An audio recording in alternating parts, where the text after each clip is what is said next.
ሰላም እንዴት ቆያችሁ? ውሏቸውን የተሰሙ የተለያዩ መረጃዎች ደርሰውናል። እሱን ነግራችኋለሁ። በቬንዙዌላ የመሬት መንቀጥቀጥ ከ1500 በላይ መሞታቸው የተነገረ ነው። ወደ 69000 የሚሆኑት የደረሱበት እንዳልታወቀ ጭምር የታወቀው በሰሞኑ እጅግ ከባድ የሆነ የመሬት መንቀጥቀጥ መከሰቱ ይታወሳል።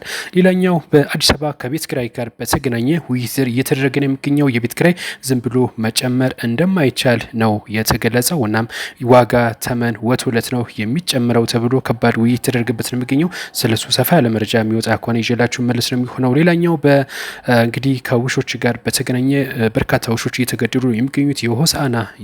በሆሳና ከተማ 2 ህጻናት በእብድ ውሻ ተነክሰው ህይወታቸው ካለፈ በኋላ አሁን በከተማ በርካታ ውሾች እየተገደሉ ነው የሚገኘው። ነገር ግን የአካባቢው ወይም ደግሞ የዞኑ የእንስሳት ጥበቃ ባለስልጣን ይህንን እየተቃወመ ነው የሚገኘው። በከተማ 10500 የሚጠጉ ውሾች ሲኖሩ ወደ 7000 የሚጠጉት ተከትበዋል። ኖርማል ውሾች ናቸው። ነገር ግን 3 ውሾቹ አልተከተቡም እና አሁን ግን ግድያ እየተፈጸመው በሁሉም ላይ ነው። እናም ይሄ እጅግ አደገኛ ነው፣ የእንስሳት መብት ጥሰት እየተደረገ ነው በከተማዋ ብሎ ቅሬታ ቀርቧል ነው የተባለው። በርካቶችም እየተነጋገሩበት ነው በዚህ በውሻ ግድያው ጋር በተገናኘ ማለት ነው። ሌላው የኢራንና አሜሪካ ጉዳይ ነው። አሜሪካ በኢራን ላይ ከባድ የሆነ ጥቃት ማድረሷ ይታወቃል። በሌሊት ማለት ነው። በቴሌኮም መሰረተ ልማት ላይ ጥቃት ደርሷል።